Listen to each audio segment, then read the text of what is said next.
personal information of some 87 million users in order to target those individuals for political purposes. Zuckerberg heads this week. He will head to Capitol Hill next week, as lawmakers demand stronger regulation for the social media site. They are closing in. Joining me now, Bill Bennett, host of the Bill Bennett podcast and a Fox News contributor. He's been in a few of these hearings on the Hill, I think 100 and something. So, Bill, good evening to you. What can Mark Zuckerberg expect next week? What should he expect? He should expect a lot of fire. As a licensed philosopher, I can tell you that he should not expect a dispassionate search for truth, but he should conduct himself as if it is a dispassionate search for truth. He's going to get fire on both sides. When I testified, at least I had the advantage usually of Republicans supporting what I had to say while Democrats attacked. I think Mark Zuckerberg is going to be attacked from both sides. But I think they can get through it. And I have to tell you, I think the last couple of weeks, he and his colleagues have made some serious efforts. Nevertheless, this was a huge mistake, as he says. He takes responsibility for it, and he would be best advised to take responsibility for it at the hearing. Let me say, as I told your staff, Martha, I think I need to tell you, he reached out to me for advice on education last year. We had a video conference. He asked me to visit. I visit one of the schools that he and his wife are sponsoring, and advised him on education policy and his colleagues some, though I'm not doing that right now. You know, the other side of this is this, and I'm curious what conservatives are going to want to know about from him.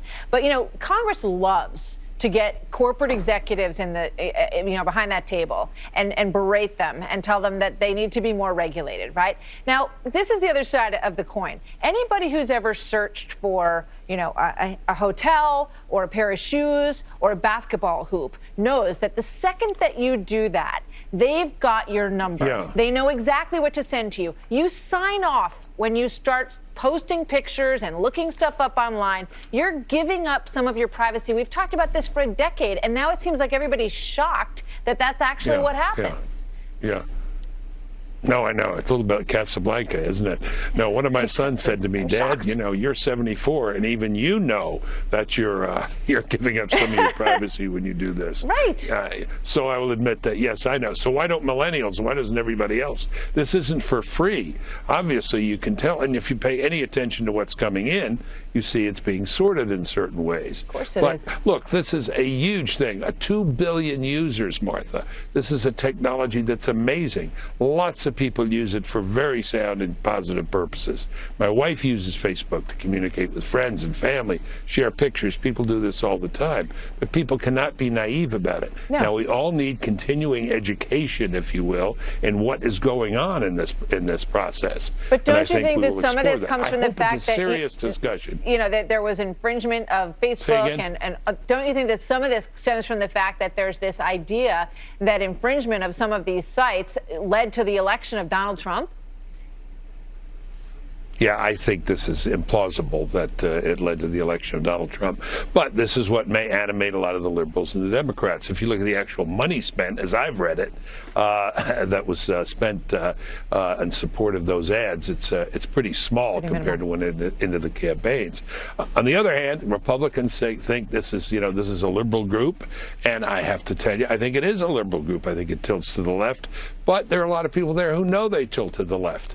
And they're trying to, adjust on that, or at least take cognizance of it. But look, we don't want to throw the baby out with the bathwater. This is a technology that can be used for great social good, a little bit like the invention of fire here. It is huge. It is consequential. I hope it's a serious hearing. And I have a feeling that he is going to accept responsibility. I found him to be a humble guy who actually listens.